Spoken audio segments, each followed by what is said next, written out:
Hello everybody and welcome to a very special edition of the Britain Yankee Craft Beer Instant Brew Review. Today we are hopefully have a lovely background behind us. Now if this green screen thing doesn't work, all you're going to see is a green screen. That said, we're huddling in our garage. I'm socially distanced from my chum who's sitting over there. And who is my chum? Well, it's Ken McMullen from Hot Vine Brewing. Hello, Ken. Hey, Phil. We kind of look at one another across here, but we are socially distancing. We have a heater in the garage. We have the doors open. We should be fine. That said, we've got a special set of 4 beers here today.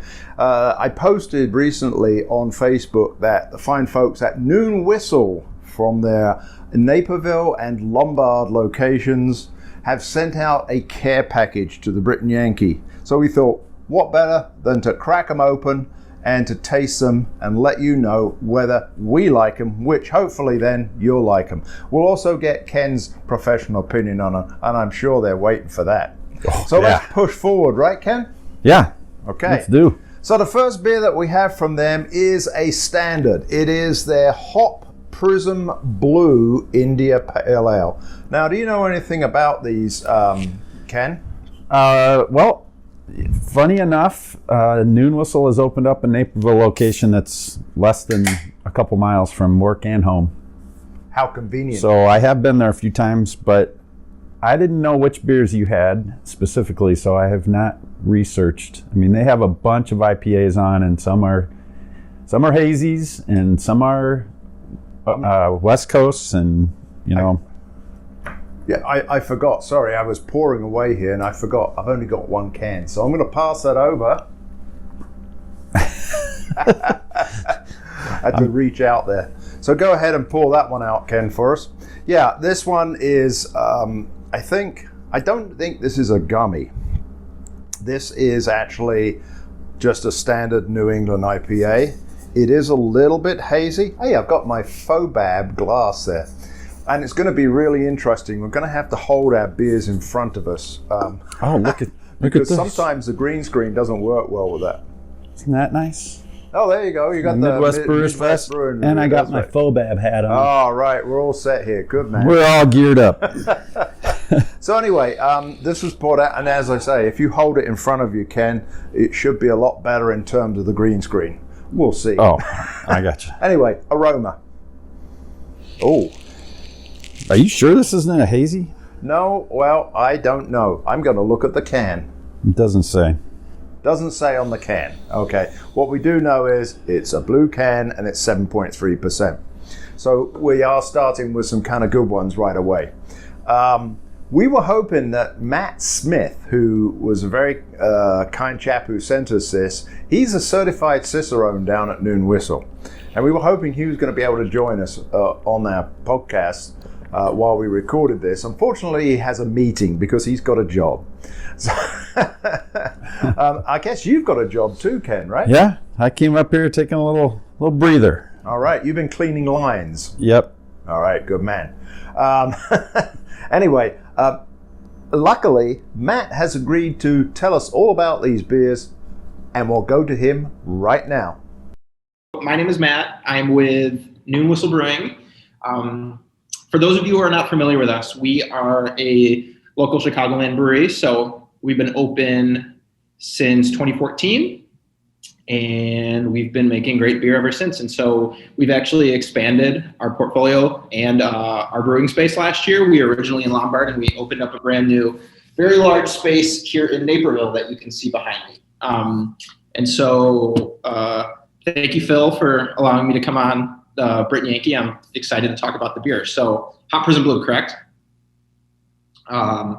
So Hop Prism Blue, really cool beer that we make. I poured myself a small sample of it so you can see it in a glass here. So a little bit about this beer. It is a 7.3% West Coast style IPA. It's got a nice amount of bitterness to it. But overall, I think it's really well balanced.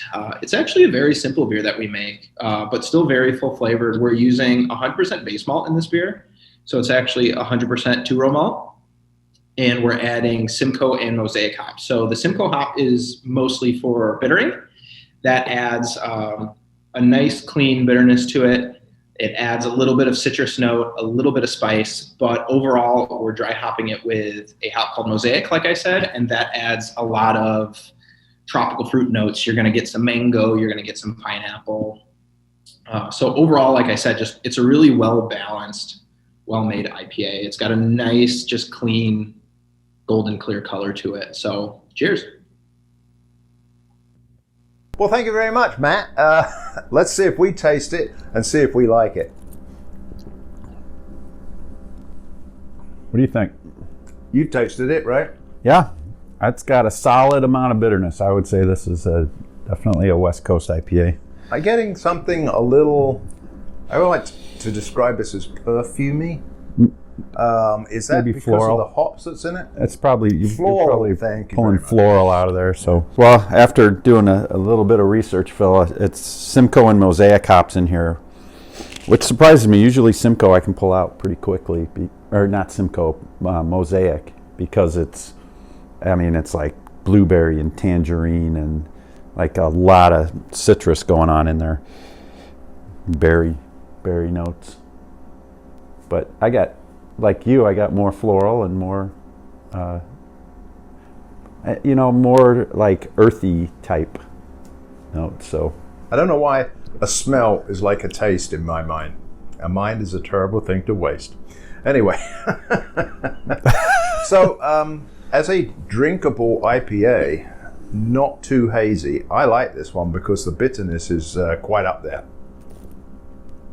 yeah, this is in my wheelhouse. Yeah, I love this. pretty tasty. It is tasty. All right. Well, we got the first one that's a thumbs up. I wonder if we're going to find any of these that we don't like. Maybe. We'll I don't be know. back in just a sec. Oh, what? Oh, sorry. I was going to say there's not many Noon Whistle beers that I have come across that haven't agreed with me. They're making excellent beer. So Good. They're good guys out there. Back in a sec.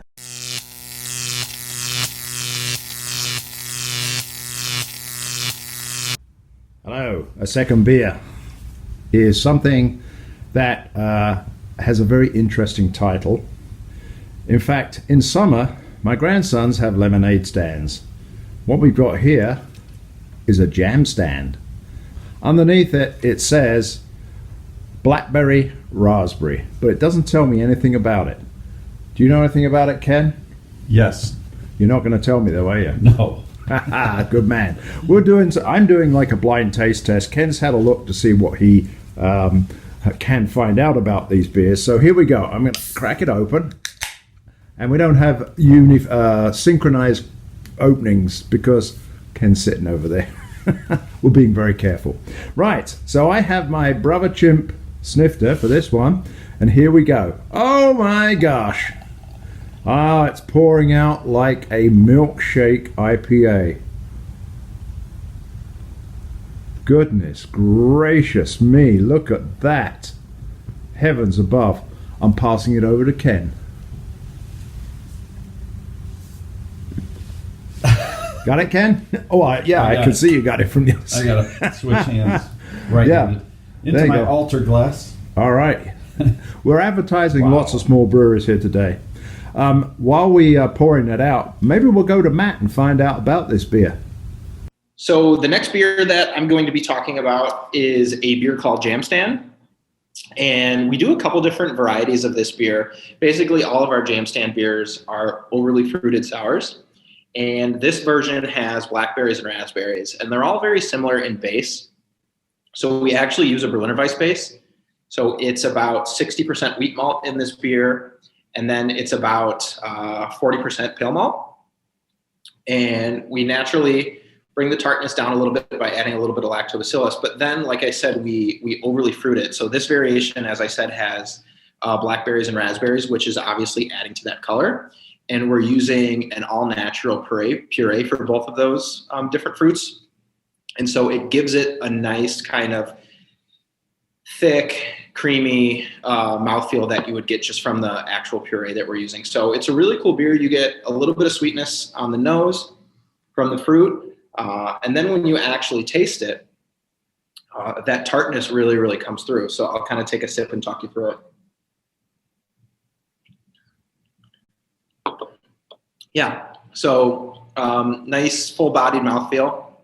Tartness comes through right away. And as that tartness subsides a little bit, a lot of the sweet characteristics from the fruit really come forward. So really cool, overly fruited sour beer that we make. This is a specialty beer because we really only release it in the tap room and we don't make it too often. So cheers. Hope you guys enjoy it when you try it.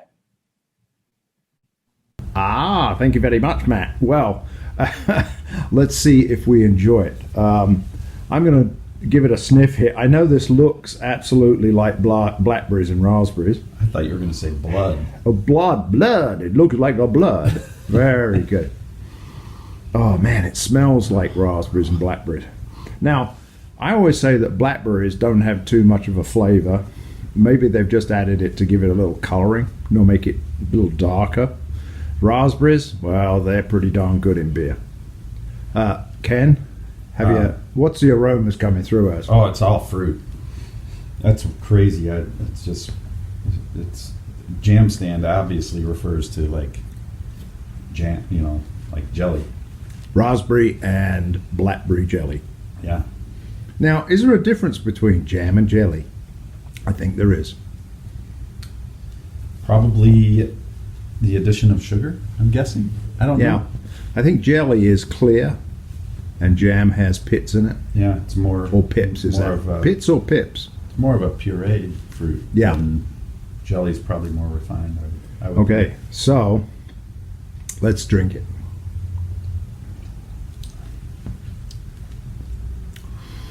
Wow. I'm getting a little pucker value out of this. Right. 3 out of 5. Not too much. But boy, oh boy, does the fruit flavor come through on this. And I think it's working well with the raspberries and blackberries. Is this a sour? Yep. Phew. I'm glad about that. This is delicious. I get much more sweet fruit in the nose versus the tart flavor of it, but I think the berries are just really pairing up with the tartness well. I mean, it certainly is. This is one of the best ones I've tasted with that combination of the berries in it. Yeah. This is going to be a superb drink in the summer, so I hope they're going to have it out in the summer. Now, I know on the bottom of the cans they do have the time and date as to when it was produced. Our first beer was produced at 10:30 in the morning, but it only says a goodbye, I think, right? No, it says, no, when I said 10:30, I meant October 30th. Oh, October 30th. So we were drinking an IPA out of date. Yeah, I think that was probably... What, the hops had faded? Yeah. Okay. That's why it wasn't as fragrant as we were... Okay, well... This one, 12... I think it says 12-2. Okay. It's upside down, so it's hard for me to read. And then drink by 04/01/21. We're good on this one. Look at that, how murky that is, man. Yeah, that's looking good, though. Well, this Don't one, spill it, I'm going to give if I have my bell with me, and I don't have my bell with me, so I'm going to give it 2 dings or 2 thumbs up. I'm with you on that. You sure? Yeah. I'm afraid to put my other thumb up because you spill this. You spill this, you're going to have it forever. There we go. 2 thumbs up. Great job on this one, guys. Definitely going to be on my beers of 2021 list. I'm really impressed. Ken, when you were looking it up, you said, oh boy, I don't know about if you're going to like this or not. It's the sour nature. That's me. I'm a sourpuss. All right, beer number 3. Hello everybody, Phil Clark the Brit here. As you can see from the first 2 segments, we had a modicum of success replacing our green screen with a nice background whilst we sat in the garage with our heaters on, socially distanced. However, we are still experimenting with green screen, and the remainder of the segments did not turn out well. Specifically, the beer turned out to be pink. And as you can see, I've got the same problem with this one here. So, not wanting to show you something that the beer is not, we're going to carry on with just raw green footage. Hey, you know, think of it as an early St. Patrick's Day. It's not that far off. Okay, on with the beer tasting. Phil and Ken, cheers. I do like my pig beer. We're sticking with the fruit theme because this next beer is called Right Near the Peach. Boy, goes round the can label. I love it. You were looking at this can earlier, Ken. When was it packaged? Well, Phil, I think they packaged it in honor of you. Thank you. 11/19, my birthday. Just in case you want to send me any gifts next year, folks. Right. This is a double dry hopped hazy with peach. For those of you who know me, my hazies are not the sort of beer that I really like all the time. We'll find out if I like this one. I do love peach. So here we go.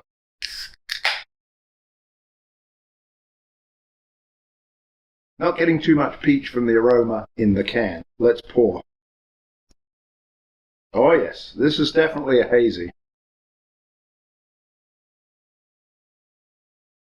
Oh, I forgot. He's got to have some. Here you go, Ken. Oh, I got it without looking. Wait, let me read this too. Right near the peach, boy.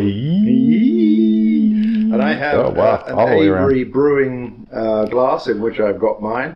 They're very famous for doing a lot of really wacky stuff with fruit, especially that in barrels. So, sorry, I don't have a Noon Whistle glass. I do have a Noon Whistle glass. I tell a lie, because one came in this care package. But I prefer to drink the samples in a snifter because you get better aroma. Ken. Lena. You've got a Lena Brewing, okay? Yes. Okay. I was showing out in Lena, Illinois. The haziness there. Look at that. Haziness. It's thick. It looks got a nice white head. How about the aroma? Oh my.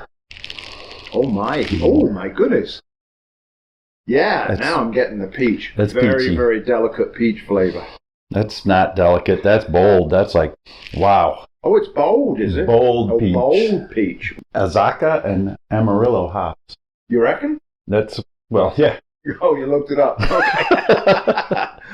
Matt, tell us about this while we're sampling it. So, really unique beer for us. Fun name. It's called Right Near the Peach Boy, which is actually a reference to the movie Half Baked with Dave Chappelle. So, this is a really fun beer. It's a lot different than a lot of the other beers that we make. It's actually a 7.6% hazy IPA, and we are adding a ton of peach flavor to this. So we do that in a couple different ways.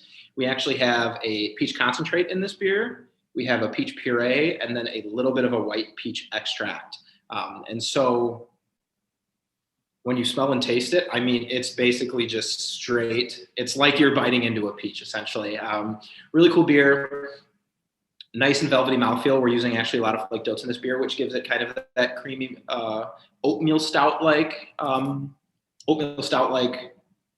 mouthfeel. But overall, just really, really unique.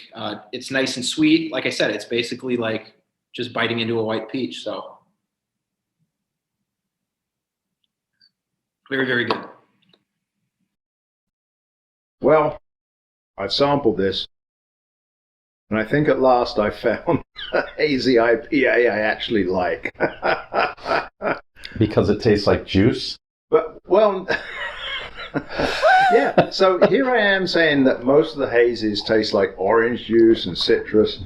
But really, this tastes just like peach juice. This is like, it's like eating a real ripe peach, man. I mean, eat a peach. All my brothers. It's right near the peach. Boy! Mm. I love this. Now, as you take more sips of it, there's more of the slight double dry hopped characteristics coming through. You're getting a little bitterness at the end. There's definitely some bitterness in it. Now, for sure. Yours looks a lot cloudier than mine. Does that mean that some of the stuff that's floating around is down the bottom of the can, and They're definitely poured some more solid material out of the bottom of it. did you take it off? He did. No, I left some in there. No, you didn't. He didn't. He's a little bit in there. See There that? we go. See that? We'll get the bit at the end. So we like this one. It's 7 point. Did we say how much it was? 7.6%. Again, quite a high IPA. Is that ABV. It doesn't. ABV wise? Is that therefore make it an imperial or a double? a double? It's A double. pretty double close dry to a hop, double. Double. Hop. There we go. That does not taste like that much alcohol, though. No. That's crazy.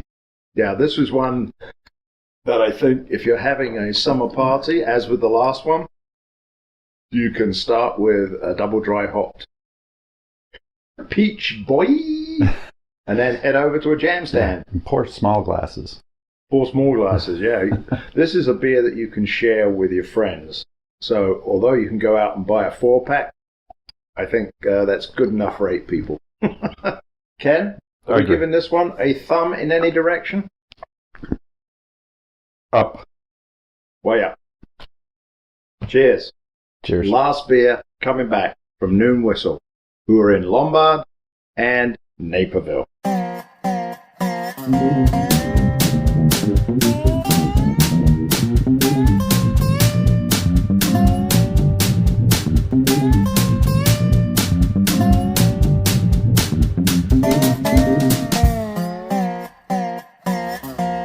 Our last beer in our Noon Whistle collection is one of their famous gummy series. Now, they've been making these gummy hazy IPAs for a long, long time.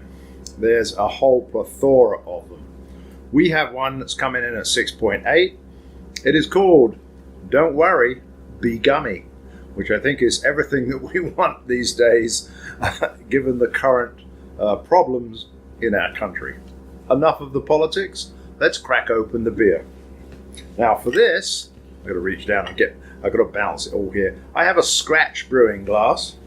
Put that there, and we'll see if we open it. What glass do you have, Ken? Oswego.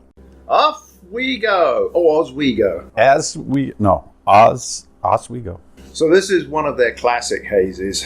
We'll see if I enjoy this one as much as I enjoyed the peach boy. Right near the peach. Oh, right near the peach. He knows. Pouring out just like a gummy should. Which I'm not exactly certain what that is, but there we go. That is, oh, that's a much better view. Now you can't see my face. There we go. Good. I'll pass it over. Oh, I got it. Good man. Cheers. This, I would say, is a typical hazy, nice white head. Ken's pouring his out. I'm trying to keep it in front of me so the green screen doesn't give me the... There you go. Should pour it all out.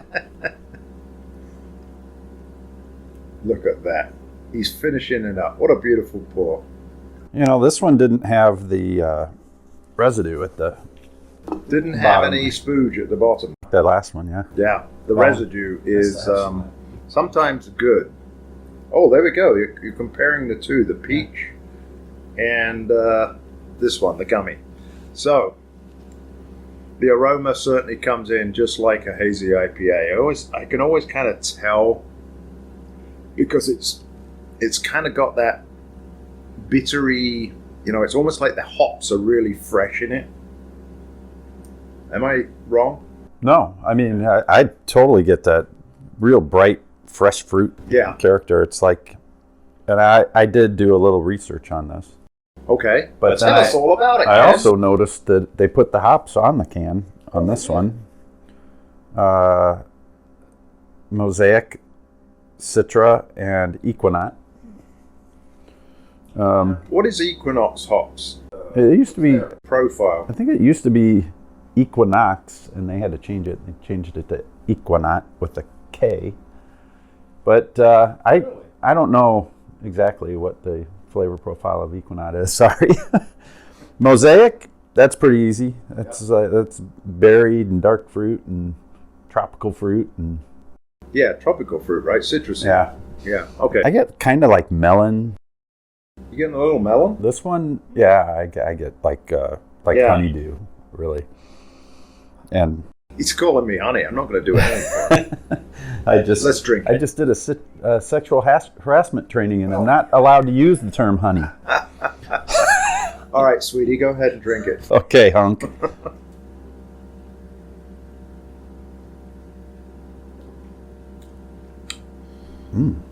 Well, that's... Oh, wow. It's got some bitterness to it. But at the end, there was something different. Let me try that again.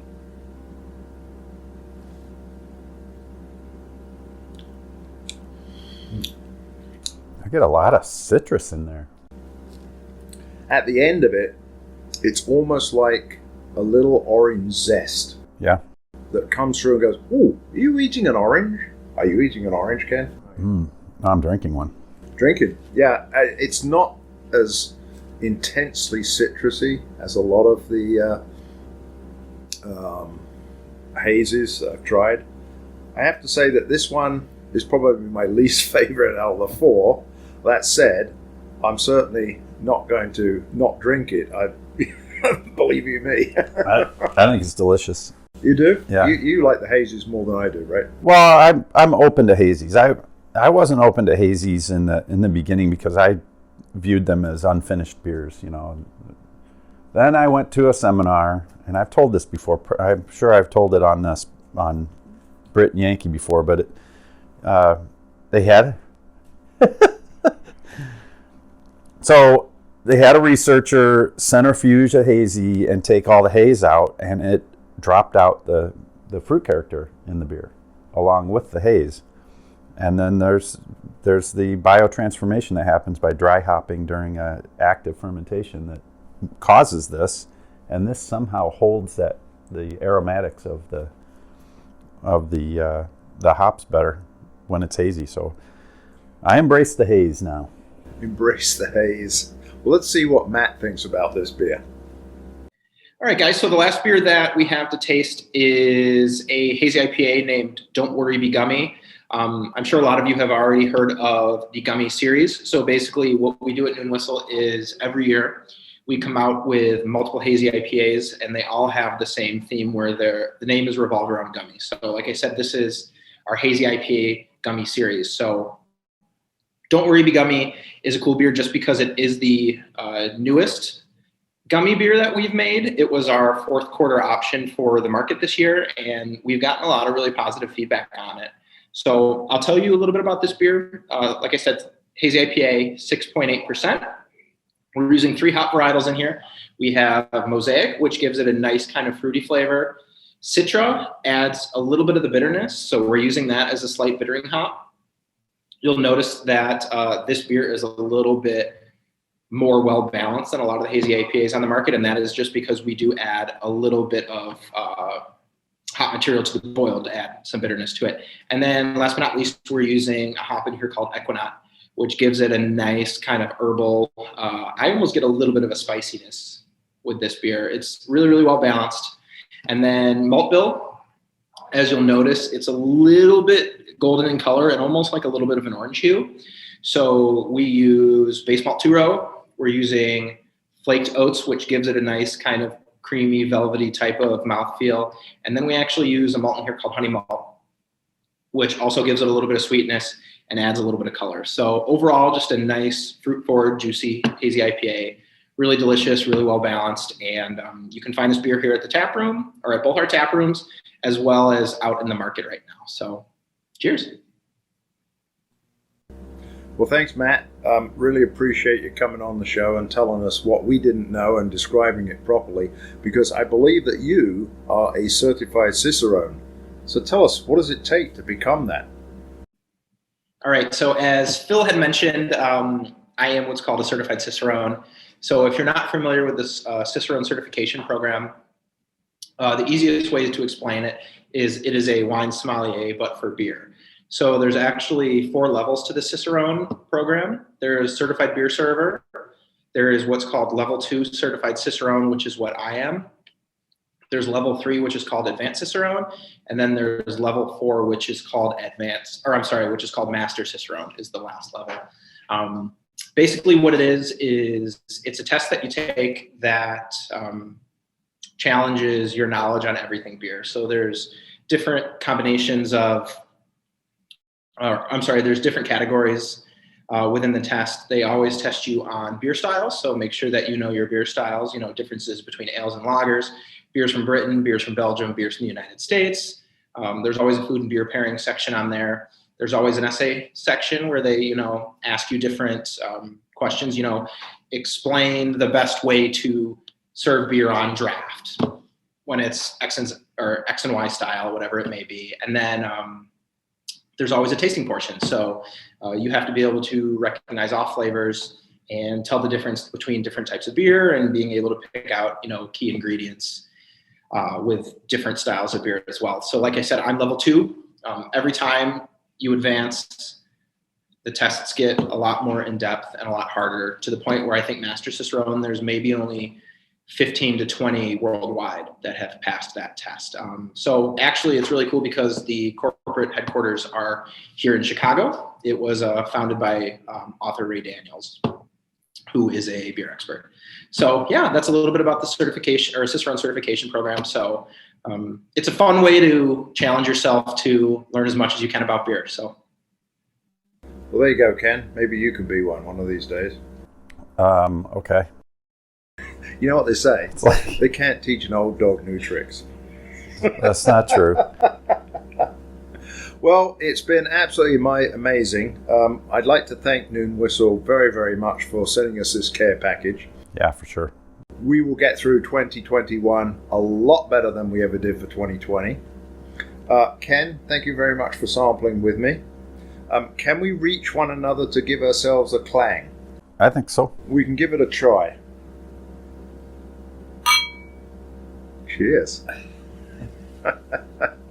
All the best, folks.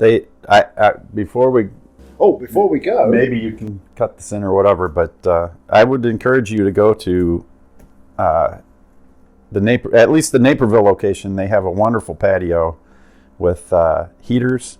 They've got heaters that surround the entire patio. They have a couple that are the propane heaters with the shields that direct the heat down, and then there's a few tables with propane burners buried in ice. That would be glass a good trick. glass Very beads. Nice. So it's like a little fire table that you sit around. So it's very comfortable there. It's a kind of a smallish patio, but it's nice. And I'd encourage you to go have these there. Well, that's a good ad for them. I'll drink to that. Cheers, folks. Thanks, Noon Whistle. We'll see you next time on an Instant Brew Review from the Brit and the Yankee. Cheers. Cheers.